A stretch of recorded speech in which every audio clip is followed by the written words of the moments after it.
A continuación invito a nuestro principal futbolista, Pedro Delgado.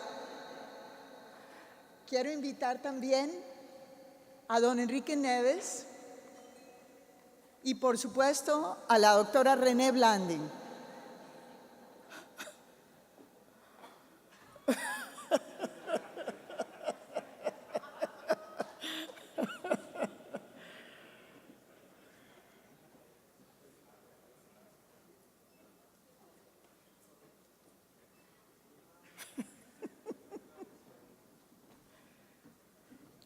Esta oportunidad no la puedo dejar pasar, Miguel.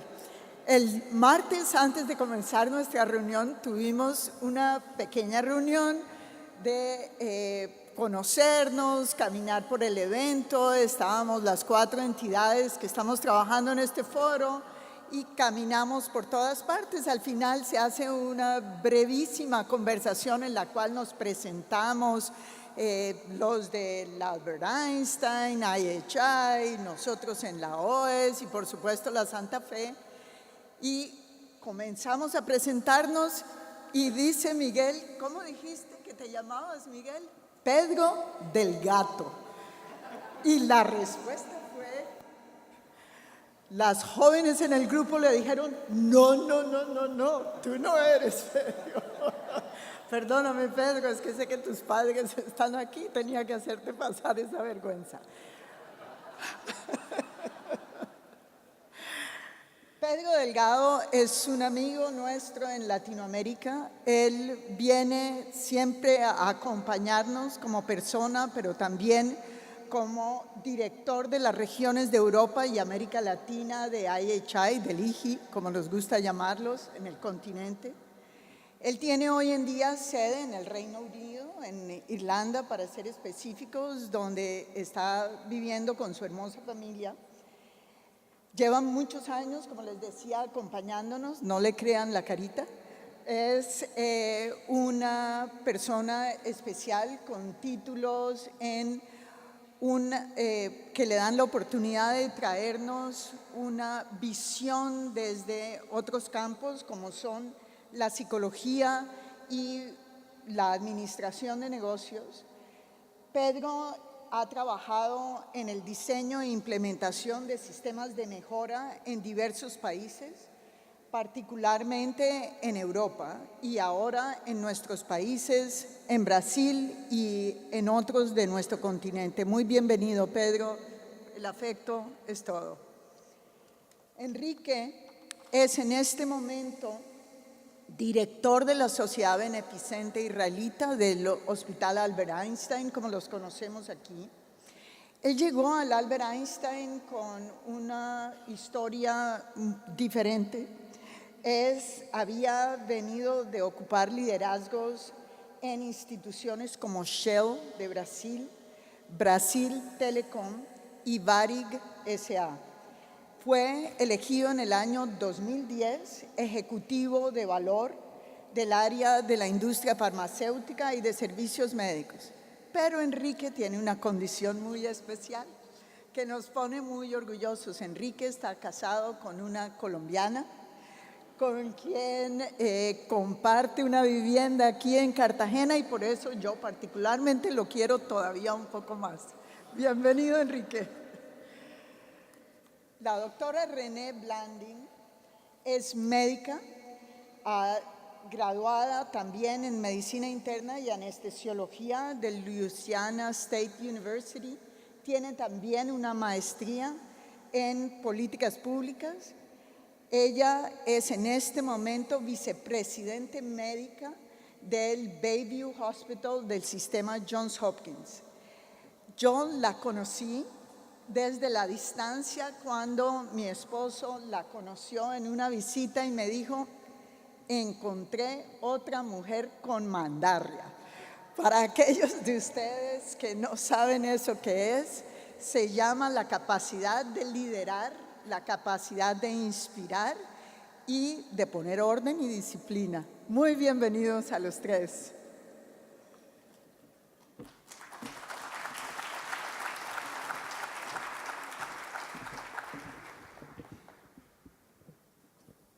Cuando Tere hablaba de mandarrias, yo me preguntaba cómo habrán traducido eso en el audio.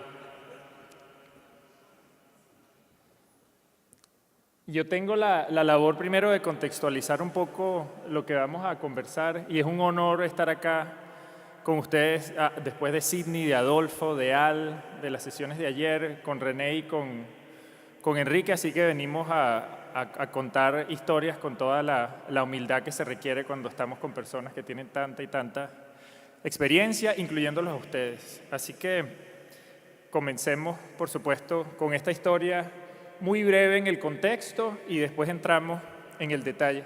Si me pones los 3 minutos primero y después los 2. Este puente, estas diapositivas han rodado, así que sé que muchos las han visto. Este es el puente del río Choluteca, en Honduras, construido en el año 1938. En el año 96 decidieron reconstruirlo porque estaba viejito. ¿Okay? En el año 96 decidieron reconstruirlo y en el año 98 hubo un huracán, una tragedia, el huracán Mitch. Muchos de ustedes probablemente lo vieron, gracias a Dios. En Colombia creo que el impacto fue mínimo o nulo, pero en Centroamérica fue grande. El puente que había sido reconstruido en el año 96 sobrevivió, por supuesto, pero el río se movió.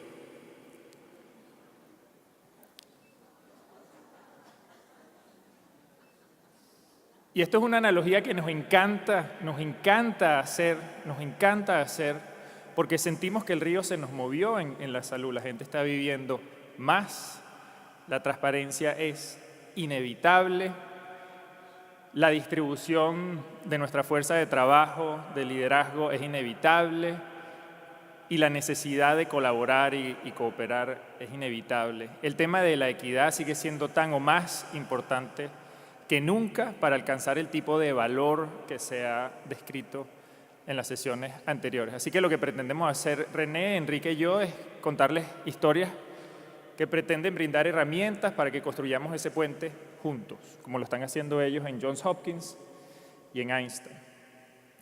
La necesidad es tan imperativa que solo este año, hubo 3 reportes de la calidad a nivel global, uno por el Lancet, el otro por la Academia Nacional de Estados Unidos y el otro por el Banco Mundial y una serie de partners. Y de hecho, un par de los autores del tema del Lancet están acá con nosotros, Ezequiel y Pierre. Y asociado con ese tipo de publicaciones, hace apenas 4 semanas se publicó este artículo que habla de mortalidad prevenible. Y en ese artículo hay un número que realmente nos hace reflexionar. Que es que en esas muertes prevenibles en países de ingresos medios y bajos, 3.600.000 son de esas muertes evitables fueron por no utilización, o sea, por falta de acceso, y 5 millones por mala calidad. Es decir, la mala calidad tuvo una influencia mucho más grande. Si vamos hacia el acceso universal, tenemos que ir seguro por la calidad universal. Y la calidad se describe al final de ese artículo del Lancet como un determinante de la salud. Cosa tan linda, pero qué compromiso tan grande el que nos pone. Así que comencemos con las historias de cultura y vamos a utilizar este marco de referencia de Ed Schein, un marco de referencia muy intuitivo que habla de valores, de artefactos, de valores arraigados y de creencias fundamentales. Y solo para aterrizarlo, nuestros comentarios hoy van a enfocarse en estos valores arraigados y creencias fundamentales. Esta no es una de las autoras del artículo, por supuesto.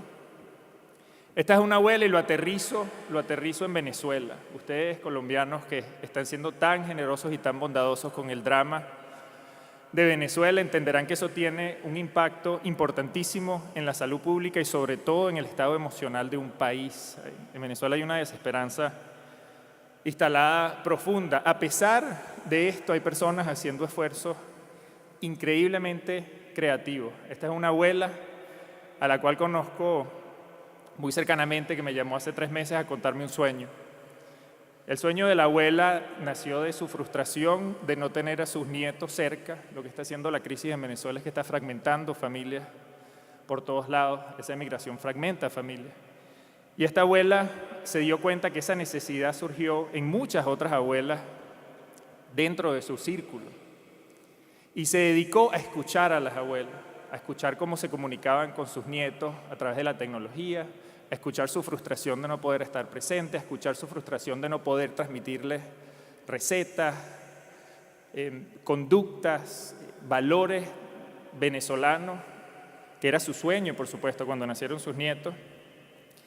Y mientras la abuela me echaba su cuento, pues con mi sombrero de nerd de mejora continua, yo pensaba, ¿por qué no pensamos juntos en transformar esto en un proyecto de mejora continua? Y transformamos esa visión en la mejora de calidad de vida y el bienestar de las abuelas, desde la alegría y hasta la trascendencia, con una meta medible del bienestar. Resumimos sus ideas y sus sueños en direccionadores primarios: comportamiento y celebración de memorias, compartimiento de estrategias para conectarse afectivamente con nietos y nietas, delineación de tradiciones, etc.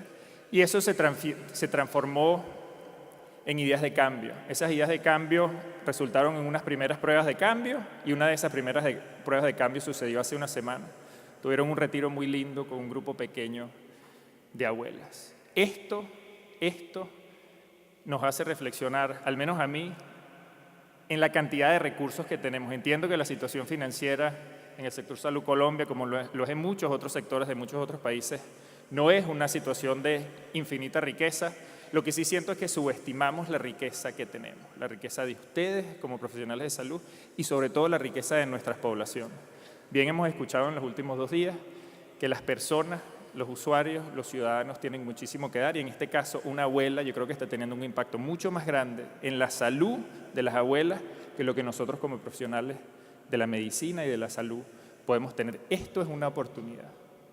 La obesidad infantil, enfermedades de la vejez, etcétera. Este tipo de intervenciones no requiere una gran cantidad de recursos financieros. Sí requiere que facilitemos este tipo de conversaciones y que tal vez los ayudemos a darles algún tipo de forma. Algunos de estos comentarios van a ser un poco más técnicos, otros un poco más adaptativos. En este sentido, invito a la reflexión del lenguaje. Yo cuando escucho el concepto de garantía de calidad me pregunto si en algún momento podemos devolver una infección. ¿Qué es lo que estamos garantizando? Y realmente podemos garantizar. Yo creo que nuestro norte es que nuestra calidad sea enmarcada dentro de un sistema de aprendizaje y mejoramiento. Un sistema de aprendizaje y mejoramiento de la calidad. Y lo que estamos viendo a nivel global, y aquí están mis colegas Pierre Barker, Maureen, Paulo, Jafet, están trabajando con gobiernos en muchas partes del mundo, es que hay sobreénfasis en el tema de la habilitación, de la normatividad, del aseguramiento, importantísimo. Hay un sobreénfasis en lo que llamamos command and control, es decir, mandatos al sistema que a veces no generan voluntad. Y hay pero un muy bajo perfil de lo que son las capacidades de mejoramiento continuo de la calidad, y la invitación a sistemas de aprendizaje y mejoramiento de la calidad invita a que tengamos un mejor balance en la planificación, en el control y en aseguramiento y en el mejoramiento continuo, con el aprendizaje en el centro. Esto lo estamos desarrollando en conjunto con la Organización Mundial de la Salud, en donde en el lado izquierdo están estrategias nacionales de calidad que sientan lineamientos, y en el lado derecho están estos sistemas de aprendizaje y mejoramiento continuo. Por supuesto, el mejoramiento continuo tiene que estar acompañado de destreza. Cual sea el modelo que decidan utilizar como el desarrollador de destrezas, estas destrezas no es suficiente tenerlas en un equipo de calidad pequeño en la organización. En esta publicación con el Sistema de Salud británico, hace muy poco, se describe una fórmula de dosificación en donde se invita a que todo el sistema tenga fluidez en mejora continua de calidad.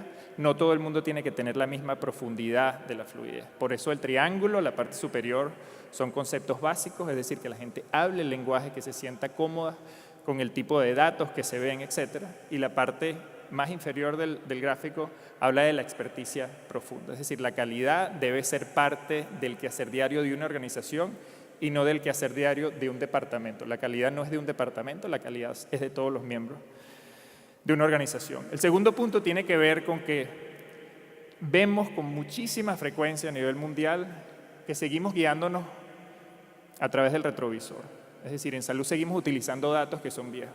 Esperamos a que se publique el reporte en 6 meses porque no estamos de acuerdo con la precisión de los datos, y vemos por el retrovisor. Es importantísimo que seamos pragmáticos con el uso de datos y el aprendizaje dinámico en tiempo real. No les estoy pidiendo, por supuesto, como este aeropuerto, que es el aeropuerto de Changi en Singapur, que tengan un aprendizaje cada 90 segundos, basado en el feedback que le dan en la maquinita con los dedos. Eso es imposible. Pero sí aprendizaje que tenga sentido de pertenencia en cada microsistema. Por ejemplo, en este caso en NHS Highlands, en Escocia, estamos trabajando en valor, en la gerencia y gestión del valor. Ayer tuve un par de conversaciones con personas de Bogotá, de Pereira, de Huila, de Medellín, de Cali, y todo el mundo anda tratando de compartir aprendizaje en este campo. Y este es un aprendizaje que hemos tenido muy lindo, en donde desarrollamos un score, un box score, con medidas de desempeño, medidas financieras y medidas de capacidad, que vive dentro de cada microsistema de una organización con sentido de pertenencia de este equipo hermoso de profesionales de salud, y que en este caso, junto con el gobierno de Escocia, lo publicamos a partir de una unidad y lo estamos expandiendo alrededor del país. Una manera pragmática, con sistemas de aprendizaje dinámicos, con sentido de pertenencia local, de mejorar el valor. Este es el presidente de Portugal, Marcelo, en el centro, y el ministro de Salud a la izquierda, Adalberto, celebrando con presidentes de instituciones de salud lo que lograron. En Portugal había aseguramiento, había normas, había regulación, y hace 3 años tenían índices de infecciones que eran los peores de Europa. Decidieron adoptar métodos de mejora continua. Seleccionamos en conjunto con la Fundación Gulbenkian 12 sistemas de salud públicos y se comprometieron con una meta compartida de reducción de infecciones. Estos son vidas, seres humanos que sufren, menos equipos clínicos y de liderazgo que celebran más. Importantísimo. En el caso, por supuesto, de las cesáreas, somos el continente, Latinoamérica es la región del mundo que más alto índice de cesáreas tiene. Brasil es el líder en ese sentido, en el sector privado, es cerca de un 85%. La gente de la Agencia Nacional de Salud Suplementaria está aquí, no sé dónde está Jacqueline, está Rita Sánchez, que es la líder clínico, pero el Hospital Israelita Albert Einstein, la Agencia Nacional de Salud Suplementaria, el Ministerio de Salud se atrevieron a no seguir dependiendo de normas y regulaciones y aseguramiento porque la tasa seguía aumentando, sino a tratar un modo distinto. Esta es la tasa de partos vaginales. Este grupo de 26 pioneros en Brasil duplicó esa tasa y hoy día se está trabajando con 137 hospitales de una manera sistemática, con métodos de mejora continua para cambiar esa realidad en Brasil. Sistemas de aprendizaje dinámico. Estos son los datos agregados. Hay datos a nivel institucional y hay datos a nivel de cada microsistema que se utilizan en tiempo real. Celebración, por supuesto, asociada con esos logros. Importante a ustedes como líderes darles un mensaje de pragmatismo. No es suficiente el apoyo pasivo, es importantísimo tener participación activa. Una organización de Londres, del Sistema de Salud Británico, está trabajando en la alegría, en el trabajo, y como junta directiva se reunieron hace 2 semanas a conversar acerca de los cambios que ellos tenían que hacer como equipo de junta directiva. Es decir, no es un cambio que están propagando estas 20 unidades que ven aquí reflejadas en los datos, es un cambio que ellos también están adoptando y probando. Y el tema que Henry mencionó ayer de la cuádruple meta está siendo cada día más importante, es decir, la alegría o el disfrute de trabajo y el centro, ese corazón que hasta ahora ha sido el paciente y las poblaciones, se convierte en el paciente, las poblaciones y la población de la gente que presta los servicios. Debemos trabajar y cuidar a la gente que presta los servicios, porque ser humano es un deber. Colombia tiene una manera hermosa de hablar de atención centrada en el paciente, que es el concepto de humanización, hermosísima, pero no es suficiente trabajar en lo técnico. Es importantísimo y hacemos un mea culpa aquí. Necesitamos más pacientes aquí, en este escenario, en este foro. Este es el director de Servicios Sociales de Irlanda del Norte. Esta es una paciente, Joan, que se paró en un escenario a contar su historia y enseñarle a los directores de servicio social de Irlanda del Norte lo que estaba aprendiendo. Esta es una organización que en su diseño de estrategia, involucrando a pacientes y a profesionales, utilizando un método como la indagación apreciativa, diseñó una estrategia coproducida, co-creada, coproducida, covivida, y que se atrevió a invitar por una semana al año a sus empleados y a sus pacientes a romper las reglas al servicio de una mejor atención. Lo que consiguieron después de escuchar es que muchas reglas eran mitos, muchas reglas estaban fuera de tiempo y generaron oportunidades para mejorar en conjunto la co-creación. Maureen está trabajando en el tema multidisciplinario para romper jerarquías a nivel mundial y entiendo que en Colombia el tema de la enfermería está bastante avanzado. Dos cosas, una, por supuesto Teresa mencionó lo del fútbol, aquí estoy yo con el Deportivo Táchira y la experiencia de ser jugador de fútbol implica un nivel de competición altísimo, por supuesto todo el mundo quiere estar en esa cancha al comenzar el juego, pero a menos que se desarrollen relaciones cercanas con tus colegas, y hoy día tengo amistades todavía con los mediocampistas centrales que estaban compitiendo conmigo, no se llega como equipo a ningún lado. En Brasil hay un ejemplo hermoso, el Hospital Israelita Albert Einstein, allá veo a Elianara del Moinhos de Ventos. Estos son 5 competidores que están compitiendo por el bien común de Brasil, apoyando a 120 hospitales públicos a mejorar la seguridad del paciente. Esto va a requerir, por supuesto, no mentalidad fija, sino mentalidad de crecimiento, es decir, entender que hay que aceptar nuestras debilidades, hay que aceptar nuestros límites y estar abiertos a aprender y usar, por supuesto, la boca y los oídos de manera proporcional. Como líderes nos toca escuchar. Termino con esto. Tenemos una ventaja, por supuesto, como raza, y es que somos mejoradores continuos desde el día que nacimos. Cuando salimos de nuestras madres, tratamos de tomar pecho, y eso fue trata, intenta, prueba, hasta que lo logramos. Nuestros primeros ciclos PHEA fueron justo cuando nacimos. Después aprendimos a caminar, después aprendimos a montar bicicleta. Es decir, esto es algo innato, pero hay que desarrollarlo. Así que desarrollar una cultura está en el hacer y en el quehacer diario. Muchísimas gracias.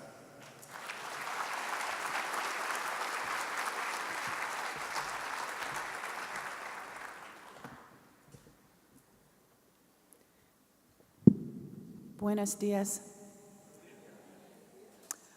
I have one thing to say, or maybe a few things to say before I start. I met an amazing group from Fundación last year. They were able to come to Baltimore, Maryland, and we had an amazing time. And at that particular time, I recognized that I had forged friendships with an amazing group of people that I would honor and treasure for the rest of my life. So I would like to thank my friends from Fundación. I would also like to thank the very powerful Tede, who I understand is amazing. But I also would like to thank you. I'd like to say that I have one regret, and that is that I do not speak Spanish.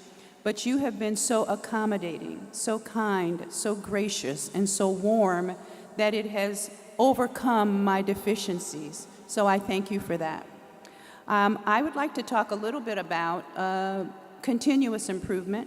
And the slide, I think, here is very, very apt because it says the biggest room in the world is the room for improvement. And I recognize that we all every day struggle and work with the pressures of trying to improve ourselves. And I wanted to do, Pedro talked about his grandmother.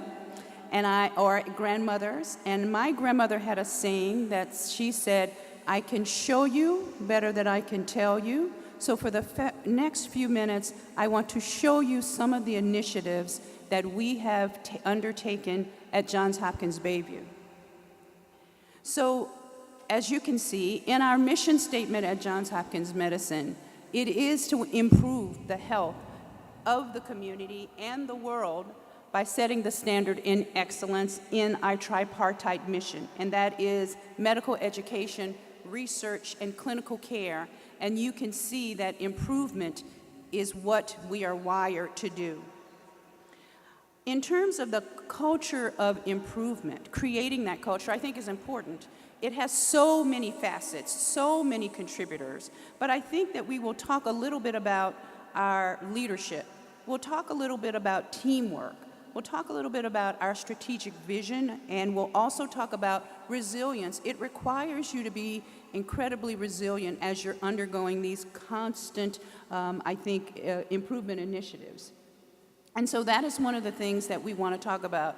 In all of this, there requires information sharing and understanding. We have to be data-driven in all of this continuous improvement.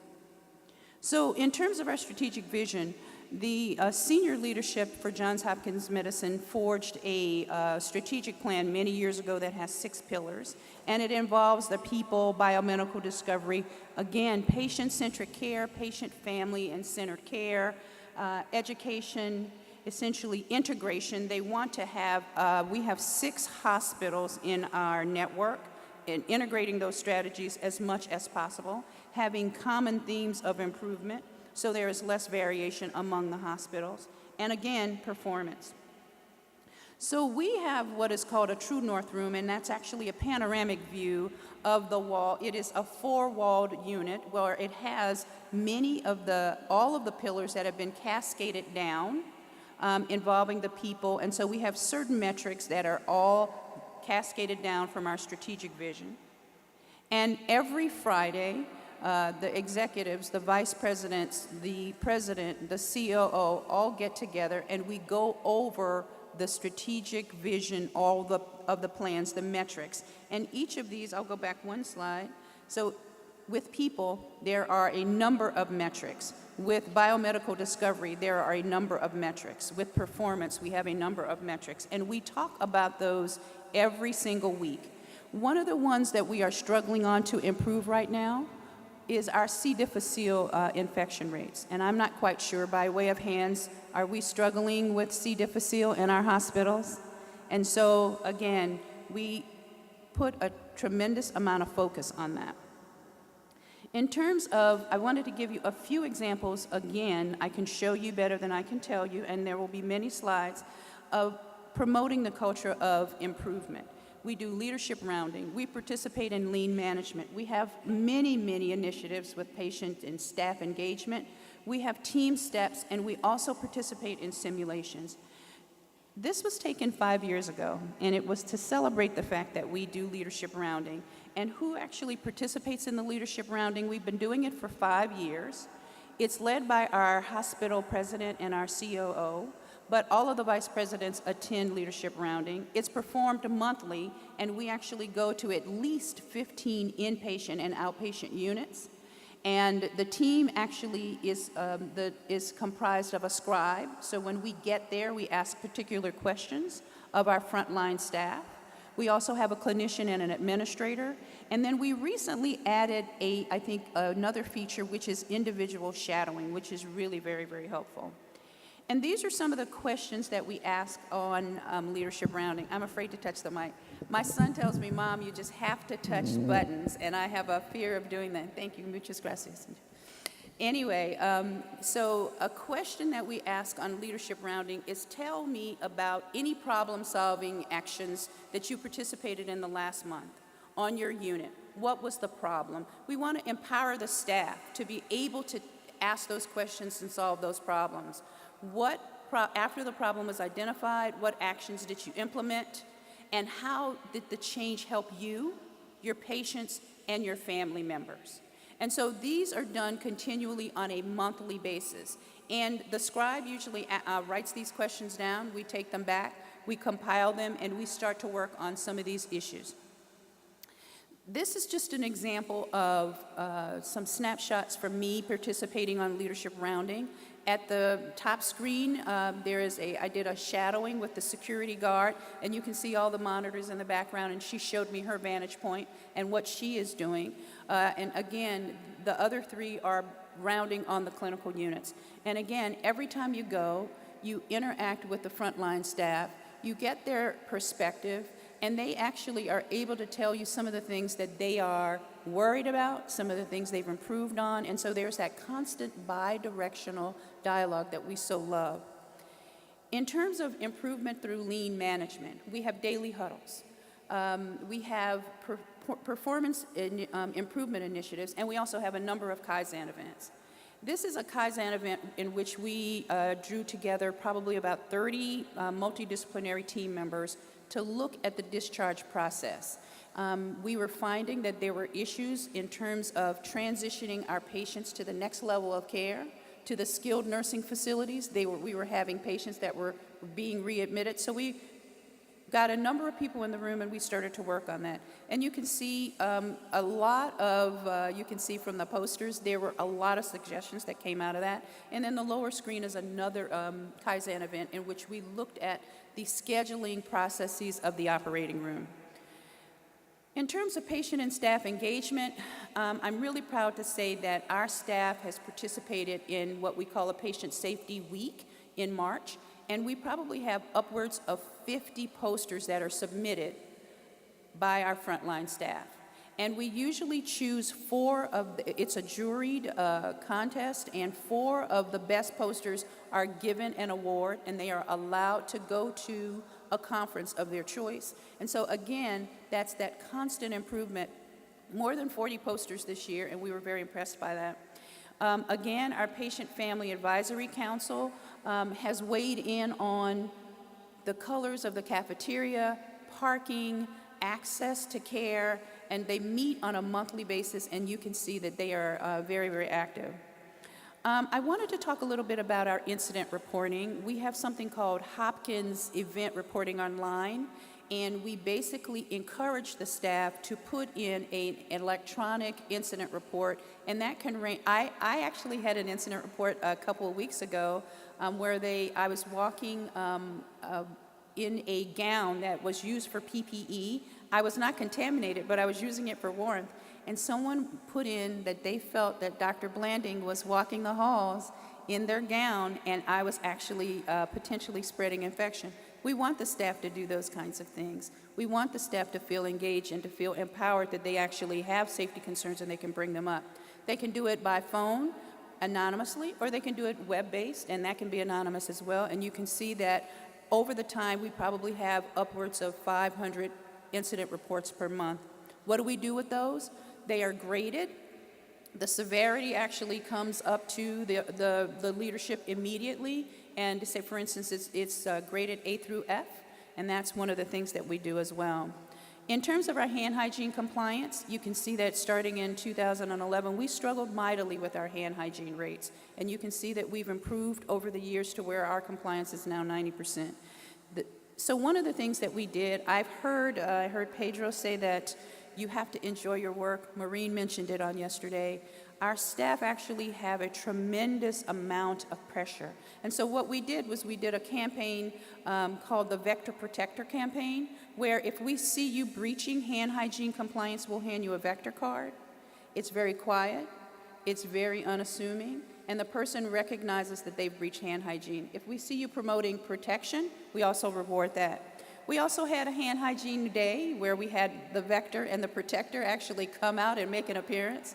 We also had techniques in terms of how to clean your hands, which works really very well.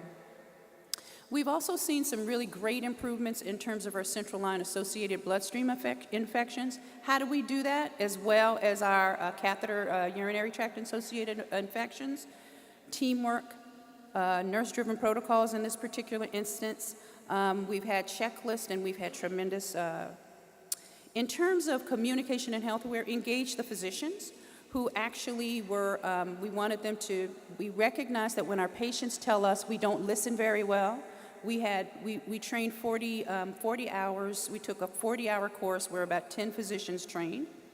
And you can see that we've had some improvement in our doctor communication scores based on that. Team steps, you can see that there are 5 principles. And we've had multidisciplinary presentations where over 100 people have attended. This tool is very, very key. It's the debriefing tool that's used in our Team Steps course. And I actually put little check boxes there. And it actually goes through the barriers. It goes through barriers. It goes through what can you use in terms of strategies. And I want to show you that each and every debrief, if you look at all the screenshots, that debriefing tool is there. That takes away the insistence that it is my agenda. It's very structured. And then lastly, team steps. We've had some issues with patients on the unit being very aggressive. We had a group of team members write about that aggressive behavior and take it as a poster in San Diego. We've had simulations, and those have improved considerably. And you can see that codes in the operating room have been a problem, namely because they're infrequent and our performance is highly variable. After those simulations, you can see that we improved on that as well. So I wanted to just let you know that one of our other speakers mentioned in the previous session that our improvement is its excellence. It's a continual process. We actually cannot take our hands from the reins. And I think that that's one of the things that we want our staff to really understand. It's a team effort, and it's been quite a journey, and we recognize that there is still much work to do. So thank you very much. Enrique. And now I'd like to introduce Enrique Nueves.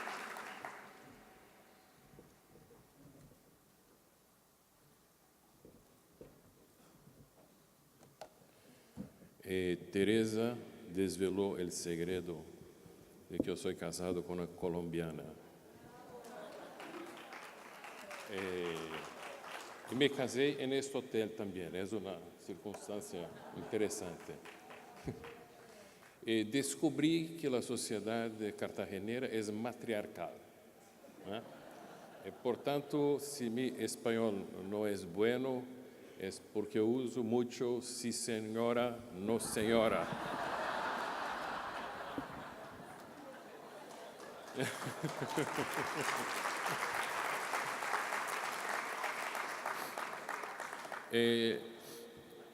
En verdad, con las presentaciones que vi en estos días, me quedé impresionado con la cantidad y la sofisticación de la información.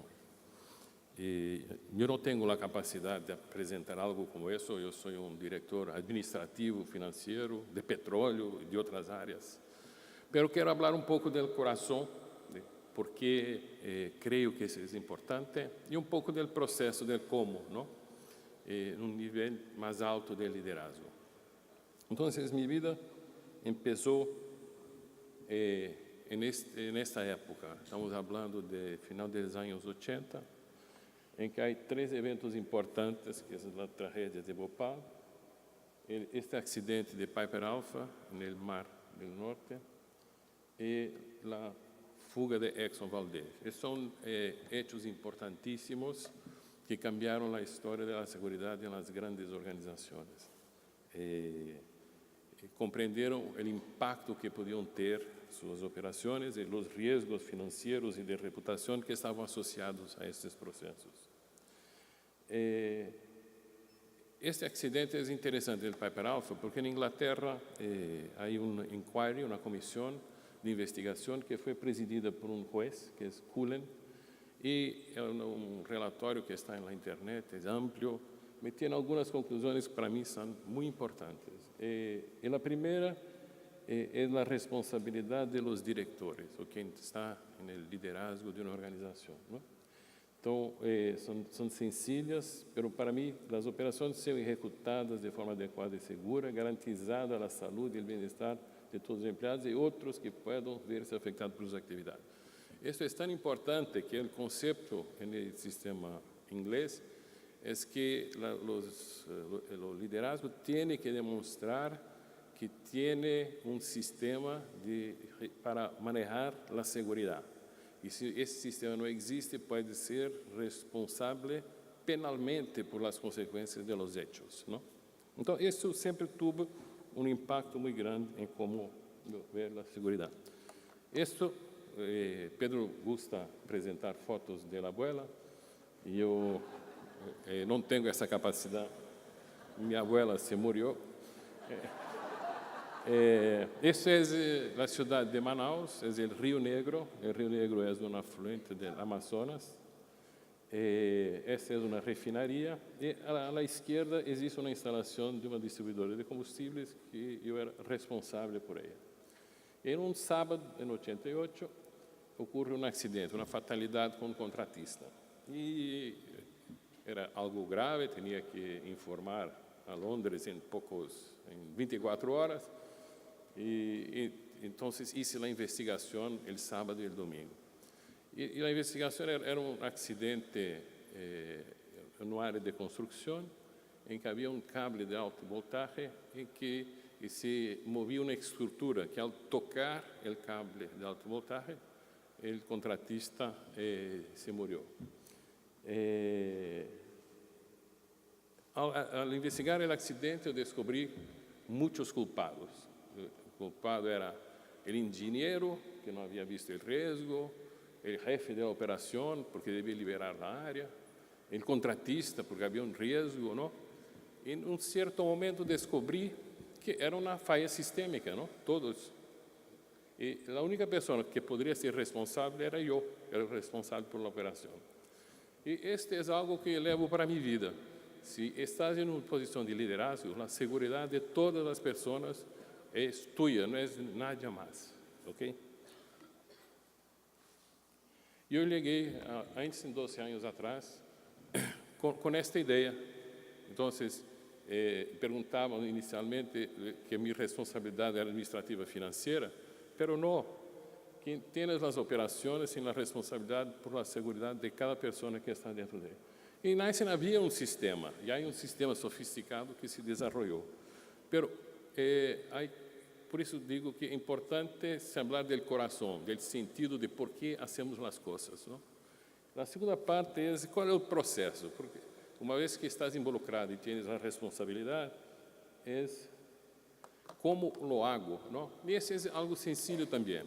Este foi escrito em 2006, porque é uma cópia de uma ideia de DuPont. DuPont é uma companhia muito grande em segurança, mas são poucas coisas, mas importantes para manejar a segurança, a qualidade, o que quieras no meio ambiente. O primeiro é que este assunto é de decisão e interesse no nível mais estratégico. Sidney falou hoje da estratégia toda. Isso está no nível mais alto da organização. Pero a responsabilidade tem que estar ao nível da operação. Ele tem que transferir-la, pero com os recursos necessários. E há que se refletir com prioridade em reuniões, discussões, em ser parte da vida da organização, em políticas e procedimentos que devem refletir estándares de qualidade e excelência. Há que haver regras dentro da organização. E metas e resultados medidos. Isso é interessante porque, para começar, os números nunca vão estar corretos. E é uma boa excusa dizer que os números não são buenos, que não servem. Os números servem porque, trabalhando a informação, vas melhorá-la com o tempo, não? E vas compreender o que está na informação, que o que devia estar. Então, é muito importante isso. Não é fácil na saúde isso. Em outras atividades é mais fácil, não? E os eventos têm que ser notificados, analisados e recomendações retroalimentadas. Isso é porque é importante uma cultura de não punição. Hablar em punição é o final de qualquer sistema de segurança. Não?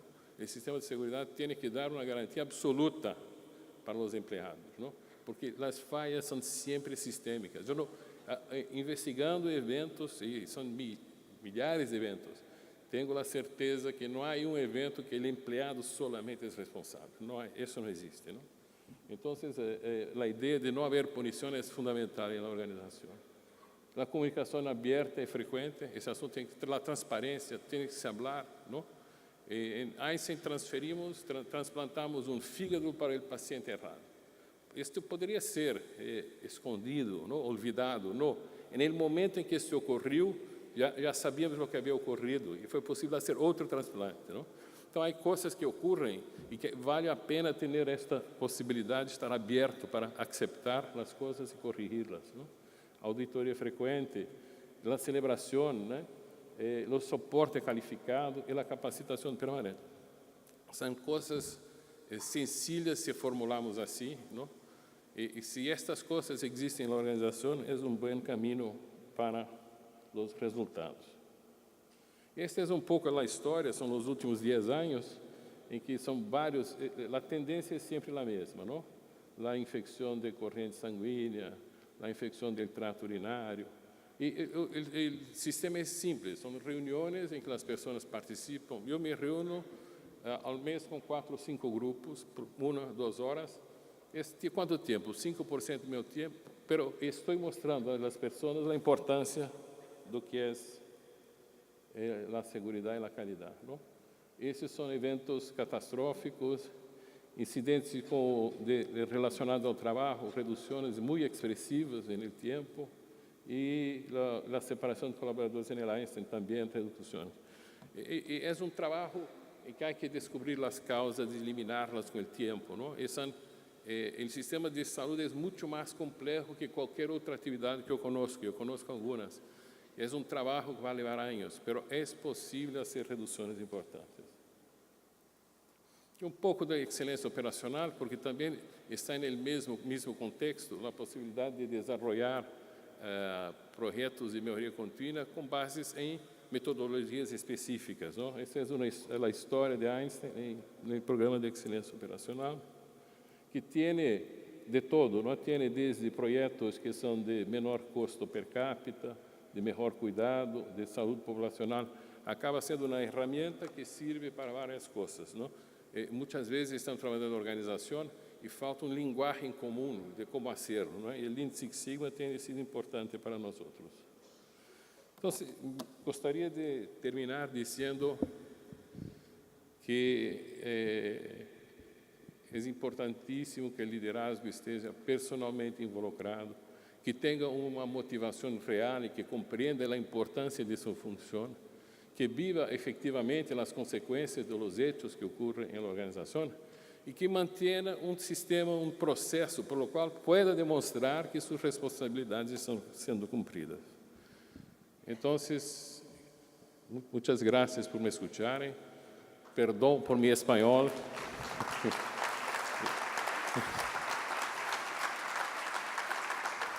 E tenho muito interesse em responder a perguntas.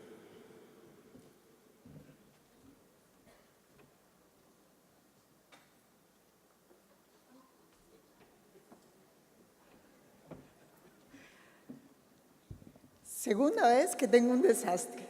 Acabo de perder un zapato.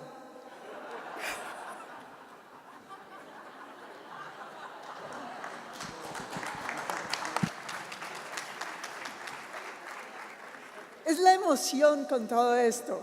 Les prometo que esto es algo maravilloso.